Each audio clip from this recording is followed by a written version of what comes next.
thank you to everybody who's dialing in. This is the third in a series of 3 virtual webinars rounding out 2023. I am absolutely thrilled to be here with Emily Fisher. We are going to take you through a journey of how to become socially savvy. My name is Mary Kate Loftus. I'm the president of Impressia Bank. I am thrilled to be here with you today. You've had a little bit of information about who Impressia is up on your screen. So Emily, if you can take us to the next slide, that'd be great. So Impressia's mission and vision. So we are on a journey and we are here to be able to support you. And today's webinar is just one example of the ways that we do this. We really hope that today's conversation is very conversational and fun. There's a Q&A button on the bottom, but what we would love is we're going to be monitoring that and listening in, and you're able to ask questions as we go through this content. So the reason we're doing this today is because our mission is to advance women in business by leveling the gender gap in funding. And our vision to do this is by redefining the banker client experience. We are a boutique bank experience, which means you get the personalized attention that you so very much deserve. I hope you enjoy today's conversation. Emily, if you can flip it to the next slide. So what we do here is we talk an awful lot about what banking can be. So as if today you are sitting with Emily and I in a coffee shop or in an office, we spend awful lot of time really thinking through how we might better serve you. And what that means is delivering a hyperlocal and personalized experience where you get the attention and capabilities of a big bank, but you also get the service that only a community bank can deliver. As part of being a part of our Impressia client community, you get access to unique insights and information. And we hope that today's conversation is just another example of how we do that. And lastly, we flip to the next slide. What makes us different is we find a way to say yes, we connect you with the right experts, and we are involved in all the communities that we serve. And we are currently in Buffalo, Rochester, Erie, Cleveland, Columbus, State College, Pennsylvania, and more communities. So if you haven't already joined us, we hope that you do. And so now, as we flip to the next slide, we are going to kick this conversation off. And I am so thrilled to welcome my colleague and friend, Emily Fisher.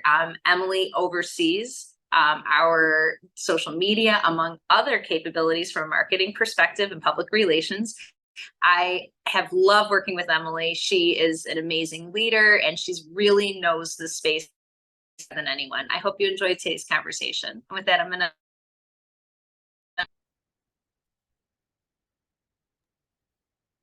All right. Thank you so much, Mary Kate.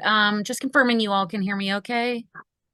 All right, I will take that as a yes. So welcome, everybody. Thank you so much for taking the time out of your day to join us this afternoon. As Mary Kate mentioned, my name is Emily Fisher. I am the Public Relations and Community Outreach Officer for Impressia Bank and CNB Bank, which is Impressia's parent company. And I'm here today to talk to you a little bit about utilizing social media for your business. So to preface today's conversation, as Mary Kate mentioned, there is a Q&A chat box. Feel free to type in your questions in the box at any point throughout the conversation, and I'll be happy to talk those through. We're going to talk today a little bit about all things when it comes to managing your social media as either a business owner or a business professional. We'll talk about the benefits of utilizing social media, why that's important in really propelling your business forward. We'll dig into some of the more popular social media platforms, the advantages that come with using them, as well as some of the things you really need to keep in mind when it comes to using each platform. We'll share suggestions for really how you can get started if you're kind of new to using social media or maybe a little apprehensive, and how you can get help so that you're not doing this alone and that you can really maximize your social media presence for your business and moving that forward. We'll also talk a little bit about some of the challenges that you might encounter when it comes to social media and navigating those to your best ability. So with that being said, we will jump right in. Let's see, got to move the slide. All right, so personal branding in the digital age, why is that important? I'll start by saying, I'm sure you all are here because you like social media. If you don't like social media, you at the very least see its relevance to building your brand. But maybe you're not really sure where to start, or maybe you're looking for some more guidance on how to utilize it to its fullest potential and really move your brand forward. And we know the landscape is vast when it comes to social media, and that can be exciting, but also kind of intimidating at times. So we're here to talk through the things that you need to know to really help take your brand to the next level. Because in the digital age, personal branding has become increasingly important, and it plays a crucial role in shaping your online presence. So why is it significant? Well, really, it helps you stand out for one, and provides that differentiation for you as a business owner and a professional within your community. And with the internet providing unlimited opportunities for people to express themselves, personal branding really helps you stand out. Building that strong personal brand will enable you to showcase your unique skills, your expertise, and your personality. And that can really help you establish authority and credibility as an expert in your field. So, positioning yourself as an expert is something that you can do on social media that's really going to get people to trust you.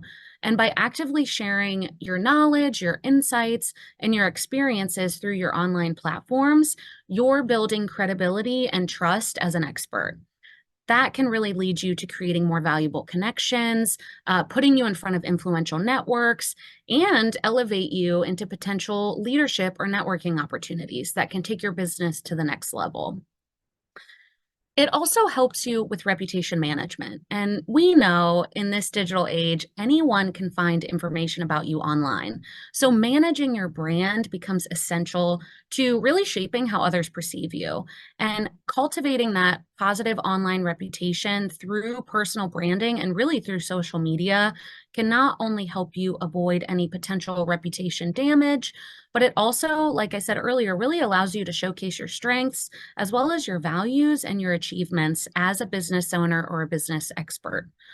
It provides you with the flexibility to adapt to changing circumstances and explore new opportunities because things are always changing and evolving when it comes to social media and having an online presence.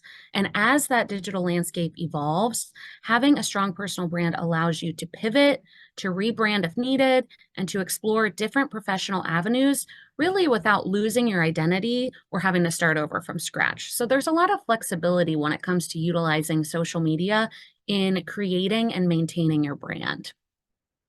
And with that, personal branding really enables you to expand your network and connect with people that you may not be able to connect with outside of that online landscape.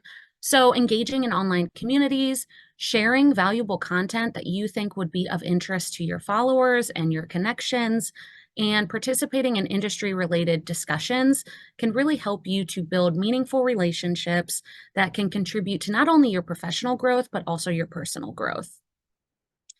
And a strong personal brand attracts opportunity. And with that comes partnership opportunities, collaborations, speaking engagements. Having that online presence through your social media really can open doors for you, and it can enhance your career and your business prospects. And the last thing I'll touch on is how that leads to greater impact and influence. Through personal branding, you can use your platform to make an impact and influence others. And we'll talk about some opportunities where you can do that on different social media platforms specifically.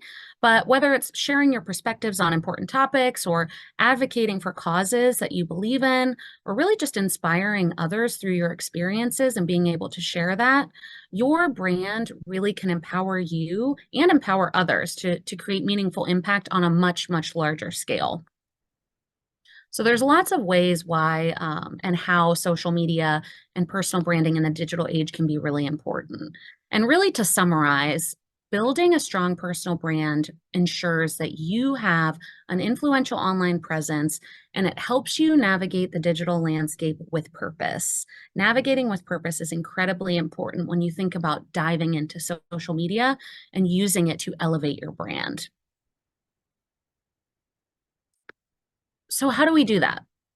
There are several different social media opportunities, and there are lots of different platforms that have different unique ways for you to showcase your skills, maybe your products, your expertise.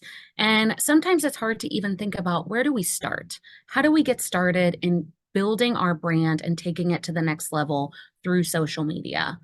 And the first thing you really should think about is your goals. What do you want to get out of being on social media? What do you want to get out of social media marketing? Is your goal to drive traffic to your website, maybe to gain some new followers and just build that brand visibility? Is it to get people to see and purchase your products? You want to think about what your end goal is first. And when you think about what your goal is, you'll then start to think a little bit more about who you should be reaching in order to achieve those goals. So that would be, in this case, your target audience. Who is your target market? Who is the audience that you want to appeal to through your social media channels?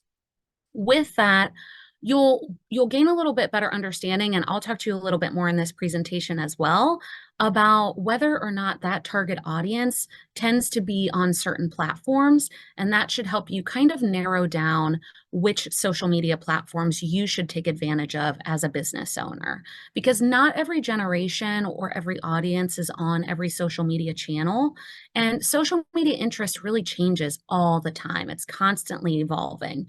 So it's important to get an understanding of where your audience spends their time so that you're able to maximize yours. And once you kind of have those thoughts in place, you have your goals kind of set, you have your audience that you're hoping to reach, we'll dive into these social networks so that you can get a better understanding of maybe where your specific audience tends to spend their time so that you can be on those platforms. So we're going to talk about a few of the most popular social media platforms, what some of the benefits are to utilizing the platforms, and just some things that you should keep in mind if you choose to create a business page on these platforms. And we'll start with the OG of all social medias, as I like to refer to it, which is Facebook. So Facebook is the largest social media platform. Nearly 3 billion monthly active users are on Facebook. It is a dependable resource for businesses that are looking to grow their presence. I'm sure there are people who are on this call today who may check Facebook when it comes to looking at different business reviews. Maybe you'll tag a business if you have a great experience. Sometimes you'll even tag a business if you've had a poor experience. But what we know is that there are tons of businesses that utilize Facebook as a way to communicate with their audience, promote their products, and create bigger connections. So there are lots of ways that you can utilize Facebook to your advantage as a business owner.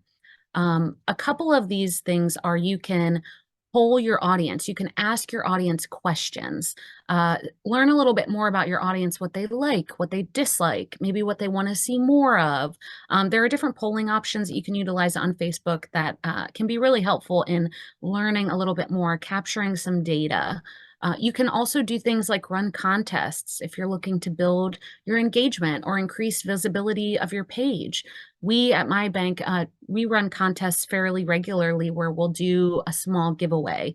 And in exchange for the giveaway, we have folks either comment on our page or like our page or share our post in order to be entered into the contest. So there are some rules around that, of course, but it's a really great and easy way to get your content in front of more people. Some other things you can do with Facebook, you can share about your community involvement or localized interests. And through that, you can tag other businesses, other users. You can check in at different locations. And you can also advertise on Facebook. And you can advertise on Facebook fairly affordably when it comes to social media and the scale of cost. So advertising on Facebook is pretty simple and it can become very targeted. So if you're looking to reach a specific audience, there are advertising options that can narrow down anything from a certain radius within a location to different interests of demographics that you're trying to reach. You can target men, you can target women, you can target age ranges, and a little bit of money goes a long way on Facebook. And I'll give an example. If I create a post on Facebook and I want to have it reach a very specific audience or a little bit of a wider audience, you can set a date range for advertising that post on Facebook. And you can select all the things I just mentioned, like where you want, let's say location of where you want your users who are likely to see your post, where they live, how old they are, what their interests are. And you can run those for as little as typically 4 days to really as long as you would like. And the average cost of, like, let's say you want to advertise for about 5 days, one post on Facebook, you could do as little as $20. Excuse me. And you could put a few $100s behind a post too. The more you spend, the larger the audience that's likely to see your advertisement on Facebook. But Facebook advertising is effective. And as far as the scale of cost, it's fairly affordable as well. So for businesses, advertising is a great option on Facebook. It's also a lot more practical than things that we've typically seen when it comes to advertising, like newspaper or billboards or TV, which can be incredibly expensive. The great thing about digital advertising is it's open to a much wider audience of users who can afford to do it. Users can also engage with businesses on Facebook through things like comments and direct messages, which makes it an ideal platform for customer service and building brand loyalty. So, Facebook is, I would suggest, if any business is to start seeking opportunities on social media, I would start with Facebook. Um, I will also offer that Hootsuite, which is a brand management platform, we actually use it for all of our social media scheduling, and I'll talk a little bit more about Hootsuite later in the presentation. But Hootsuite put out an article this year of suggestions for the best amount of times for businesses to post on every platform. And for Facebook, it is recommended for businesses to post 1 to 2 times per day on Facebook if you're just getting started. So it's something to consider when we talk about Facebook and how often you need to be active and actively posting in order for your post to really reach a certain audience and for you to gain that following and that traction that you hope to get out of being on Facebook. So moving right along, we'll talk about Facebook's sister brand, which is Instagram. So Instagram and Facebook are both owned by Meta, and Instagram's primary usage is visual content. So photos and videos specifically. It also has a huge following, over 1 billion monthly active users. And the audience tends to be slightly younger than Facebook's audience, however, still incredibly effective. And on Instagram, businesses can do things like create a business account, sharing photos, stories, which you can also do on Facebook, and reels, which are videos that are typically set to music or voiceovers. And it's just a different way for you to post a video onto Instagram. There are also a lot of really unique features to Instagram that are helpful to businesses as well, such as being able to poll your audience, ask questions, do Q&A opportunities if you want your audience to ask questions of you, and then you could share that. You can link to outside websites. You could set your post to different music. You could tag locations. You could also collect donations on Instagram as well. You can do that on Facebook too, but lots of different ways that you can engage with both your audience on Instagram and even outside of Instagram. Instagram is incredibly popular for businesses in the fashion, beauty, travel, and lifestyle industries, mainly because its content is so visual that a lot of folks are interacting via photo and video, and it makes it really easy for something like a fashion blogger to take advantage of Instagram. Instagram, like Facebook, is also pretty affordable to advertise on. The targeting tends to be a little more generic in terms of how specific you can be with the audience that you want to reach. But if you target correctly, advertising on Instagram can be incredibly effective, again, for a fairly affordable cost when we think about social media advertising on the grand scale of things. One other nice feature that I did want to mention about Instagram, particularly as it relates to being owned by Meta, is that you can track data analytics alongside Facebook.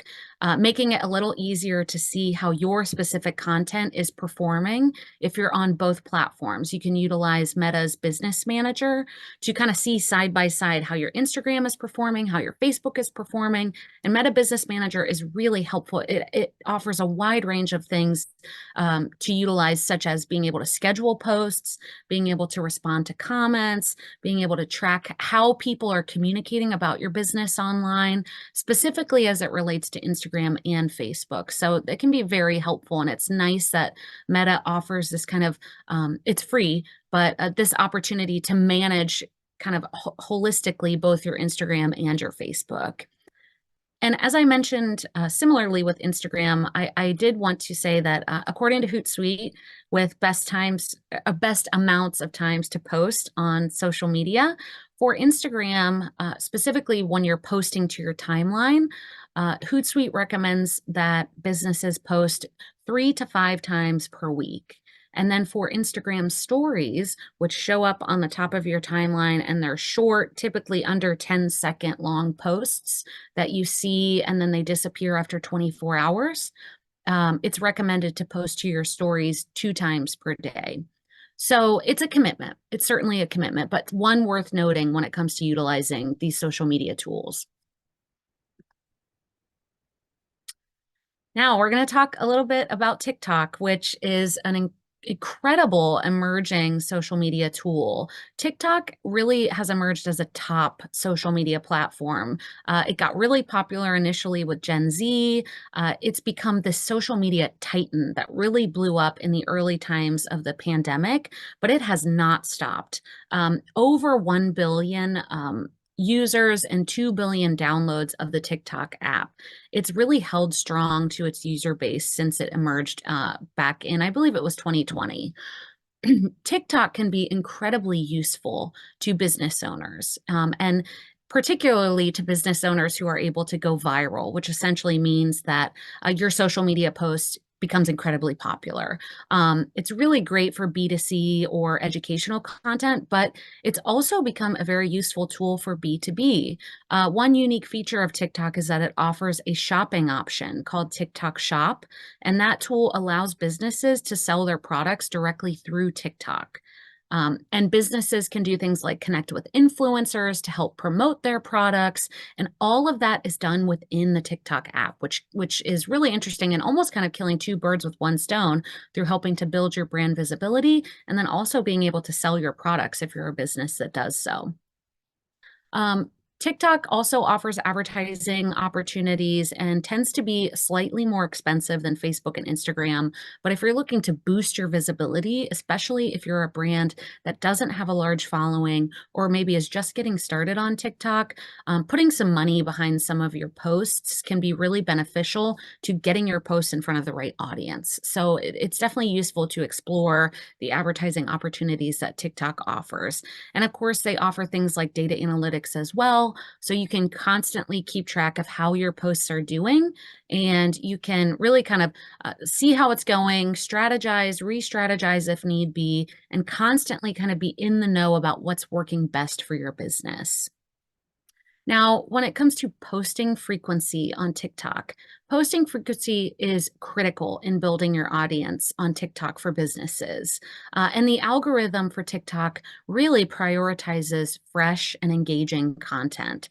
So it's important to have a plan in place. I tend to caution folks when they want to dive right into TikTok because it can be incredibly time consuming. It's primarily a video-based platform. It's great for things like education. In our case, as a bank, there are banks that we know of that use TikTok for financial education, which can be a huge opportunity in reaching especially a younger audience. But for businesses that are just beginning on TikTok, it's recommended to post at minimum once a day. And that will facilitate kind of gaining that momentum and enabling your content to reach the right audience. And then with businesses that have more of an established presence, posting frequency can vary. But when you think about it, posting once a day on TikTok, which is primarily video based, can be time consuming. So it's something to consider. knowing that TikTok is very popular, I think it's something that really piques people's interest when they think about how they're going to reach the right audience, or are they going to reach a lot of people. TikTok really has become a very popular option for folks, but it's important to have an understanding of what needs to be put into TikTok in order for you to get the right things out of it. So just kind of cautioning there when you think about TikTok, it can be a little time consuming to utilize. Next, we'll talk a little bit about LinkedIn. I would be remiss if I did not mention LinkedIn. It is primarily a professional networking platform, a lot of times utilized for individual professionals, but it really can be a great opportunity for B2B, as well as employee recruitment and crafting thought leadership content and helping to establish yourself as an expert when it comes to your field. Now, LinkedIn is great not only for building a brand for your business, but really also for yourself, which I'm sure many of us on this call may be familiar with LinkedIn, or you may have a personal LinkedIn page. If you do not have a personal LinkedIn page, I would suggest creating one. It's really great in helping you connect with other like-minded individuals in your industry, or even any industry for that matter. And it opens you up to new opportunities for learning, for growth, and for sharing your expertise. So TikTok can be very helpful both for individuals as well as for businesses. We utilize TikTok for all of our bank brands, and it's a way for us to share and elevate our employees, to position our employees as experts in their field, and let our audience know that we're here to educate, we're here to connect, and we're here because we want to establish that trust as a business, reaching out to our customers and even our colleagues and fellow banks. LinkedIn, I would suggest, if you do not have a LinkedIn for your business and you do not have one for your personal usage, I would highly suggest getting on LinkedIn. I think it can be an incredibly useful platform. And I do want to stress this as well. I think LinkedIn is probably the best opportunity when it comes to social networking to attract new talent, which can be huge for businesses who are looking for new employees. We will share about open positions on our LinkedIn pages as well. And one nice feature is employees who work for your business can post on their own page that they work for the business. And then when our business page posts to LinkedIn, there's a feature where you can notify all of your employees that you have posted, and then they can share that post from there. So they receive a notification, let's say Impressia Bank, for example. Impressia Bank will post to LinkedIn, and then we'll hit the button that says notify employees. Every employee that has Impressia Bank as a job on their page will be notified that we've posted, and then they can share our post from there. And your employees can be some of your biggest advocates and ambassadors when it comes to really elevating your brand on social media and extending your reach to new networks that your business may not be connected with yet. So it's an incredible feature for LinkedIn, and I highly recommend businesses be on LinkedIn to really kind of just promote in general, but then also connect with new audiences through utilizing and positioning your employees as experts and advocates. So when it comes to posting frequency, Hootsuite recommends that LinkedIn posts are between 1 to 2 times per day. Now, all of these are recommendations based on social media algorithms. So knowing that there are 740 million users on LinkedIn, it can be tough to keep up with. So there is certainly a commitment that you have to make when it comes to getting on these different social media platforms and staying relevant. And this is really just to ensure that your brand is staying relevant, that it's being noticed by your followers, that it's being noticed by new followers. So 1 to 2 times per day is advisable for LinkedIn. Now we'll talk a little bit about X, or Twitter as it was formerly known. So Twitter focuses on short and concise, mainly text-based content. You can include photos and videos, but essentially Twitter's timeline is a bunch of tweets, which is just primarily text-based. It's incredibly fast-paced and it focuses on real-time updates. I know for a very long time, I've been on Twitter since about 2009, and I was using it for a very long time as a way to get my news because of its fast-paced nature. You could always find the most up-to-date news on Twitter, and sometimes even more up-to-date than news stations. So for a long time, I personally received a lot of my news from Twitter, but it's really great for businesses when it comes to real-time engagement.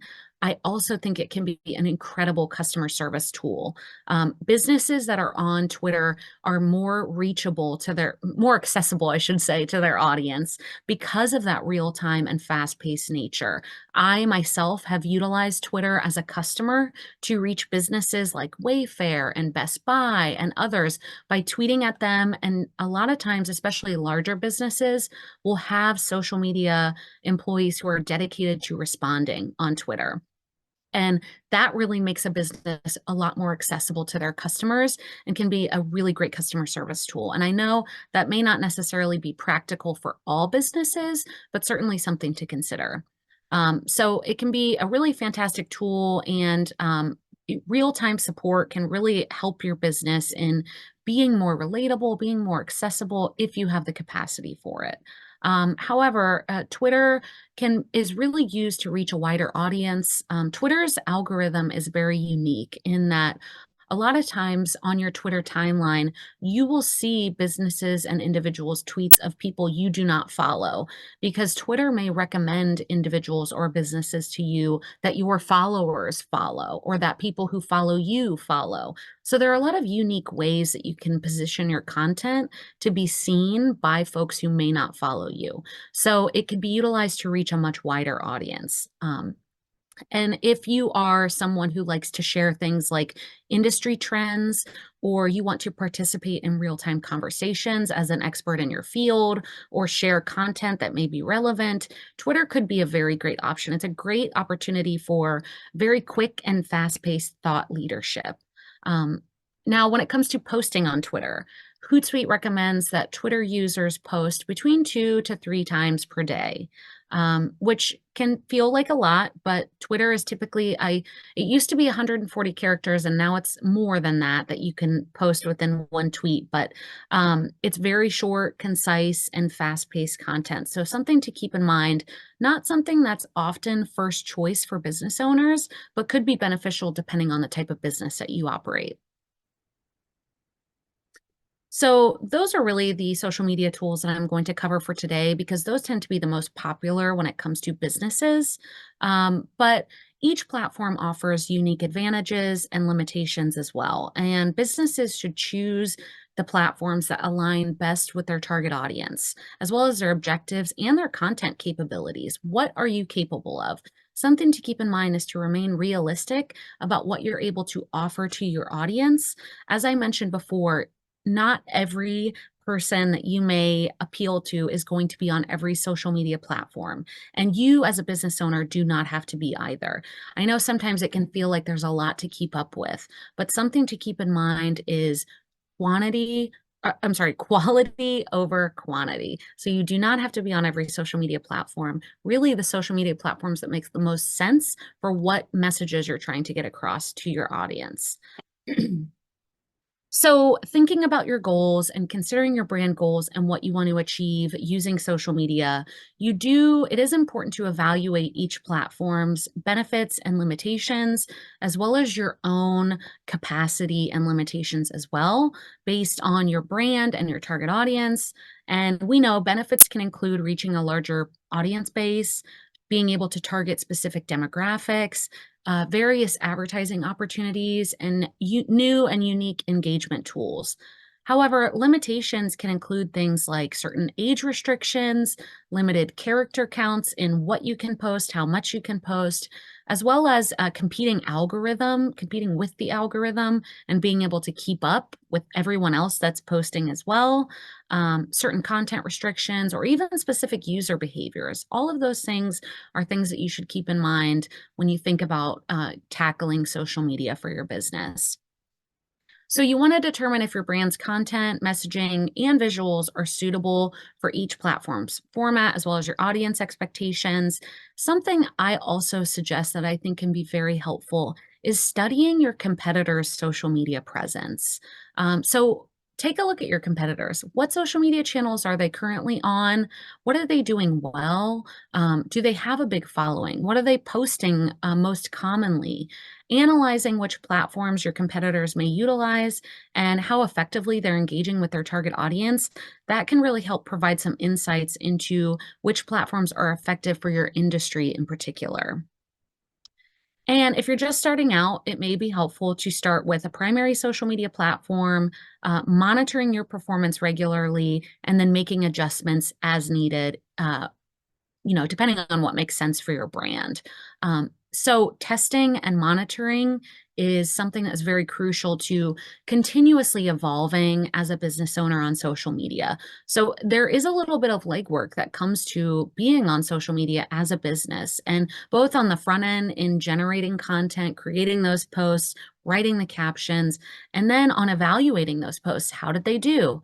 Who did they reach? Was it effective? Was it not effective? Those are things that we constantly have to keep in mind when it comes to social media and being present. But at the end of the day, when it comes to being a business owner and utilizing social media, we know being authentic when it comes to crafting your best self on social media is key.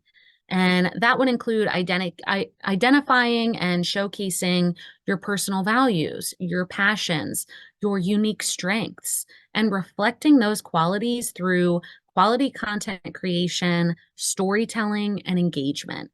Being authentic and true to who you are as a business owner is going to attract your customer base. But you want to create a cohesive identity on social, that one that is both relatable and authentic, while at the same time creating content that aligns with your personal and your professional goals. Because everything ties back to your goals, but you still have to be you. And followers love authenticity, and they can spot when you are being inauthentic. And if there's anyone who is the loudest person in the room, it tends to be the person who's sitting behind a computer screen. So don't be afraid to be who you are without being polarizing, of course, because you want to appeal to your audience, but you also want to be able to showcase your identity, your authentic identity.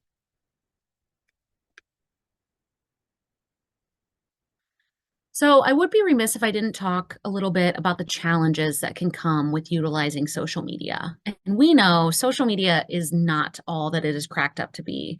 You have to be smart and remain vigilant in order to really protect and preserve your brand's reputation. And it's something that must be talked about when we talk about diving into using these social media platforms. We know it can be beneficial for businesses, but it also comes with potential pitfalls and risks. And I'll talk a little bit about some of the strategies that can help you avoid some of those risks. So, if you are an established business, especially one that has employees, one benefit that you could learn from on social media is a social media policy.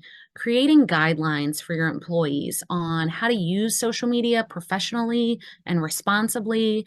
That policy helps to clarify expectations, to set ground rules, and really to serve as a way to protect you as a business owner and to protect your brand. And social media policies, um, they are really something that I think any business owner that's on social media should have in place prior to hiring any new employees. When you're doing things like onboarding, sharing a social media policy, it is it is very important when it comes to protecting your brand. So that's something to consider creating or even working with a social media expert to help you create. And I will talk a little bit later on in this presentation about you don't have to do all of this yourself, right? Some of you may be listening to me and you're thinking, I don't know the first thing about what I would write in a social media policy, and that's okay. There are a lot of social media experts out there that are available to you, and I'll talk a little bit about the ways that you can find those social media experts and work together to help create the best process for your business. The next thing to really ensuring your online safety is monitoring your social media presence. So you can't just join social media, post a couple of times a week and then forget about it. As difficult as it may seem to keep up with social media, because it can feel overwhelming, it feels a little fast-paced, you want to be sure that you're regularly monitoring your accounts, really to stay aware of any negative feedback or maybe trolls that are reaching out to you. And there are different social media monitoring tools that I will talk about that can come in handy in helping you track that without you having to constantly be scrolling through social media and doing all of the legwork yourself. But it is important to really just kind of stay in tune with how your audience is reacting to what you're posting. And if you do ever receive negative comments or negative responses or trolls that reach out to you, you want to be sure that you're responding promptly and professionally. Address negative feedback or online trolls in a timely and professional manner. And if you decide to respond at all, which I will say you do not always have to respond to every person, be sure to respond respectfully, acknowledge the individual's concerns, and offer solutions. You want to avoid being defensive with your audience if they're saying negative things either about you or your business, or if they're just engaging with your content in a negative way. You always want to encourage positive engagement that will help drown out any negativity, and in the long run, that will help you build that brand loyalty. And if a conversation is public, either someone's commenting on one of your posts or they're writing on your Facebook wall, I encourage you to take conversations offline. If a negative issue cannot be resolved through public replies, offer to continue the conversation either through a direct message, an email, or a phone call. That shows that you care about making things right, but also that you don't want to continue the public discourse that other followers may see. So that's really important, and just ensuring that you are able to take care of things promptly and professionally. For larger businesses that may have a little more resources available to them, I would also suggest, if you do not already, having some sort of crisis management plan or incorporating crisis management into your social media policy. So preparing for potential crises that may arise on social media is very important. You want to develop a plan that outlines how to address various scenarios and who should be involved when it comes to either elevating those scenarios or taking care of them on the spot. And there are sample crisis management plans for social media online, but I'd be happy to chat with that offline as well. We're actually in the process of developing a crisis management plan for our bank, and that will include responding to social media as well. And it's something really to keep in mind, especially as your business continues to grow. We all want to look at the world with rose-colored glasses on, right? We want to assume that what we're putting out on social media is the right thing and that every person is going to respond positively to it. But that is simply not always the case. And it's important to be prepared when eventually you do receive negative feedback. So there's also some just technical things that you should keep in mind when it comes to social media and protecting both your personal information as well as maintaining your online privacy. And that would include things like ensuring that you're using secure passwords so that people cannot break into your social media accounts, enabling two-factor authentication when it's available to you. Being really cautious with your personal information and educating your employees as well and encouraging them to be cautious of their personal information too. Reviewing your privacy settings on your social media pages regularly. Really, by implementing those strategies and taking the necessary precautions, business owners can effectively address potential pitfalls and risks that are associated with social media, because we know that utilizing social media is not without risk, and you want to be prepared in case anything comes up.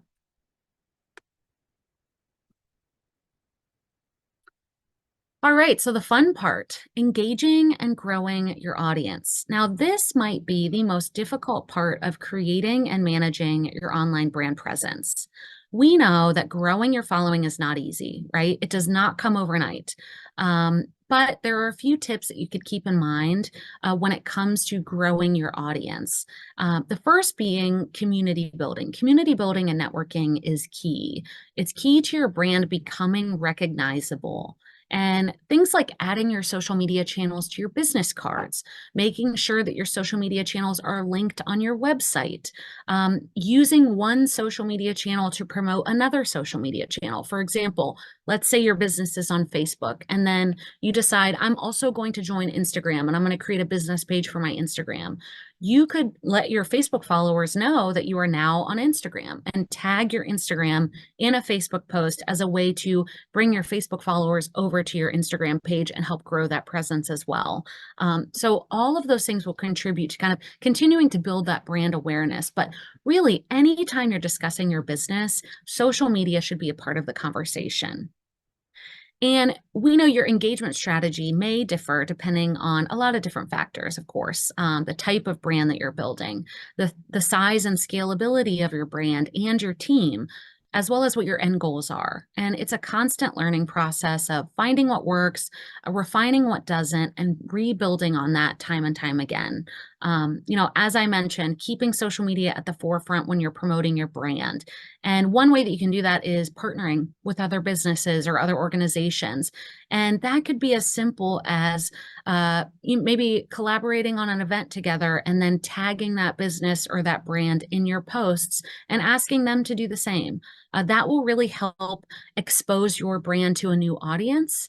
For example, our bank sometimes gives out donations to local nonprofit organizations, and we love to tag the nonprofit organization in our posts, really as a way to expose our audience to that nonprofit and show our audience why that's so important to us, but then also with the hope that that nonprofit organization will share our post as well. And it's kind of a two-way street in helping to promote both brands, to expose to new audience, and to grow that following over time. So that's just one example.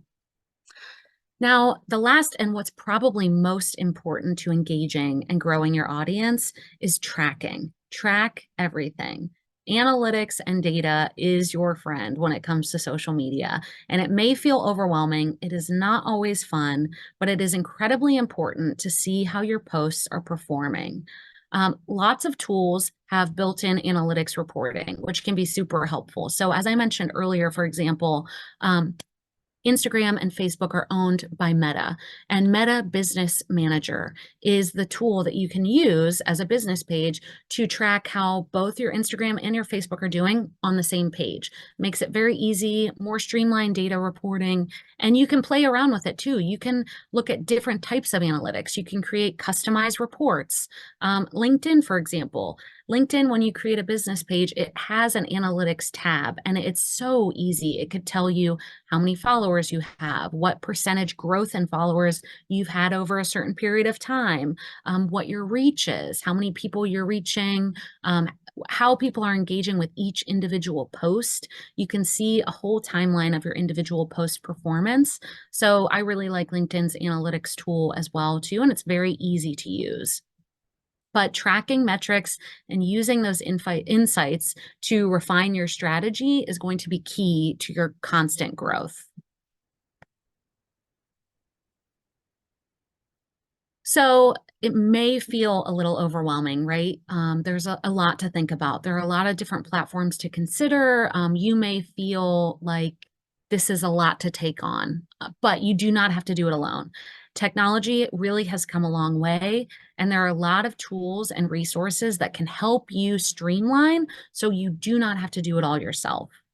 And this year, Forbes released a list of the top 5 best social media management tools. So, what is a social media management tool? It's essentially a website or an app that you can use. You can plug all of your social media pages into the tool, and you can do things like schedule your posts in advance. You could do what's called social listening. So you create tags that are, let's say I want to see who's talking about Impressia Bank. So my one tag would be Impressia Bank. And then I see an entire timeline of anyone who has ever mentioned Impressia Bank, who has a public account. So social listening can be really helpful, and these tools can help you do that. You can also do things like engage with your employees and invite them to join the social media tools to help kind of become your brand ambassadors. But the best opportunity for using a social media management platform is that you can schedule. you can plan in advance. So it gives you a calendar. You can create multiple posts. You can schedule them for any time you want. As an example, Christmas Day. Our bank is closed on Christmas Day. If I don't want to have to wake up on Christmas morning and post to our Facebook page that we are closed, we use Hootsuite. I can go to Hootsuite, I can create a post, and I can actually schedule that post to go out on Christmas Day, but I could create that anytime. And it takes some of the burden off of having to be constantly available on social media. You can also respond to comments and messages through these tools as well. Essentially, it takes all of your social media management and puts it into one platform, which can make it very easy to help manage. So Forbes released a list of its top 5 best social media management tools. I'm sure some of you on this call may be familiar with at least one of these tools. I personally use Hootsuite in my current role, but there are free demos for each of these, and we'll send this deck out afterwards as well. But you can kind of play around, see how it works, look at the reviews, but it really streamlines and makes your social media management much more convenient.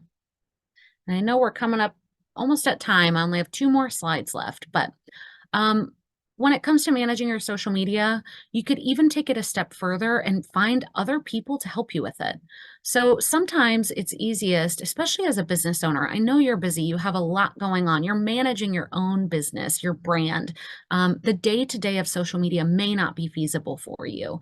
And sometimes it's easiest to work with experts who can provide that personal guidance and recommendations and even sometimes do the work for you. So I want to talk about this kind of on a scale of most expensive to least expensive options if you want to put your social media into the hands of an expert. So probably what I would consider the most expensive would be working with a marketing agency.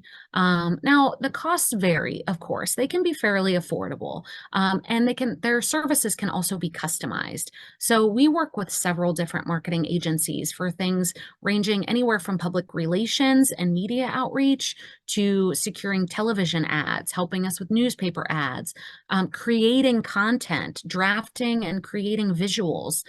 Agencies can be all-encompassing, but they can also be very tailored to your needs. However, there's typically a cost with working with an agency, but it's certainly something worth mentioning if if you can build that into your business plan and pay for an agency.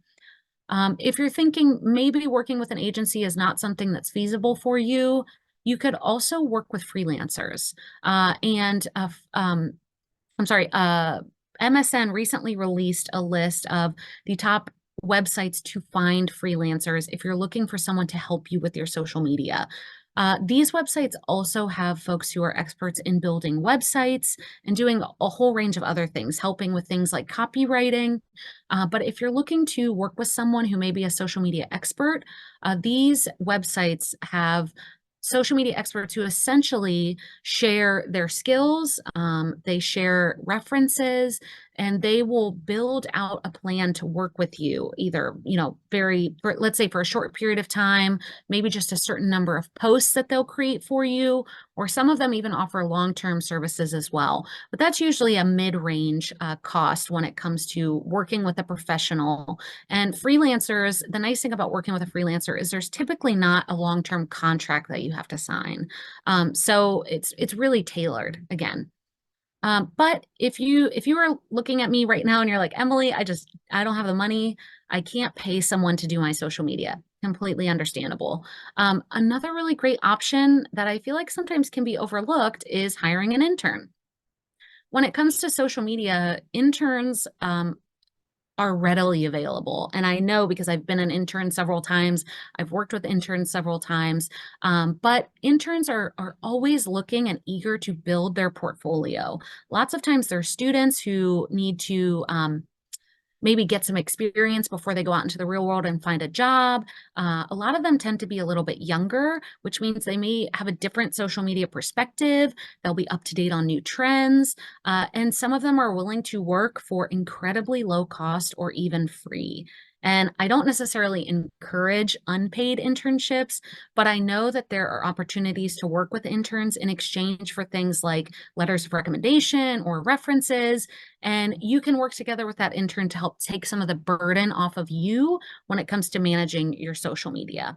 And some of the social media management platforms that I talked about in the previous slide also have options for you to approve posts. So let's say you want to work with an intern and you want them to help create posts for you. You could use one of those platforms for the intern to create the post, draft it, and then send it to you directly for approval. That way you're seeing everything that goes out onto your social media page, but you're not handling the burden of creating that and scheduling it and then monitoring it. So there are a lot of ways that you can invest in convenience, whether it be investing a little bit of money or working, with an intern and investing a little bit of your time. So when it comes to social media, I would say don't be afraid to ask for help. This could be help in the form of tools when it comes to managing your presence, or help from experts who can help you craft your messaging. It does not have to be all on you to execute that strategy. So knowing that we only had an hour today, this is a lot of information. I've given you quite a bit of information today, and I really want to make it easy on you. So everyone will receive this slide deck, so you have it for your reference. And there is a lot of information in here, but there's also a couple of just key things that I want to make sure that you remember when it comes to takeaways from today's presentation. When it comes to social media, we could talk for days about all of the options and ways that you could maximize. But given that we only have an hour, I really wanted to pack as much as I could into a short window of time. So I would encourage you to do some research, to think about your goals so that you can help plan. Be true to yourself. Remember that authenticity as a business owner and an individual on social media is key. And don't be afraid to seek outside assistance. Use that network to grow your network and even to secure folks who could help you take your brand to the next level, or explore options for automating some of these opportunities to engage on social media. So that's all. Short and sweet. I know that there are a few questions in the chat box. Let's see if I can get to them here. Oh, let's see, Michelle asked, how does having a YouTube channel fall into the conversation? Now, I did have YouTube on this presentation originally, but for the sake of time, I removed it. And YouTube is an incredibly popular platform. I removed YouTube only because when it comes to interacting with your audience on YouTube, it's a little different than your typical social media. Now, people can comment on your YouTube videos when you create them, and you can respond to those comments. But in my opinion, YouTube is a little bit less engaging of a social media platform. It's really great for things like education, and it's great for sharing, your knowledge. Like, let's say, for example, I love YouTube for things like home improvement, because you could look something up and watch an entire video about how to do something. So really great for education, really great for recap videos as well, but a little less intuitive, I would say, when it comes to interacting with your audience. It's really more of an information sharing tool, in my opinion. However, incredibly popular. I know my 13-year-old loves YouTube, but watches it for things like other people playing video games. He wants to watch them playing video games. They'll post it to their YouTube page. So it really depends on your business, what message you're trying to get across, and how you want to communicate with your audience, but certainly worth exploring. All right, and then Asma said, recording and the slides of the session available. Yes, we'll be sure to share this recording as well as these slides for you. But are there any other questions? All right. Excellent. Well, I thank you all so much for your time. Thank you for listening. Hopefully this was helpful to you. Again, I know this is just the beginning when it comes to talking about social media. So we'll be sure to share these slides. Otherwise, thank you so much for attending, and I hope you all have a great day.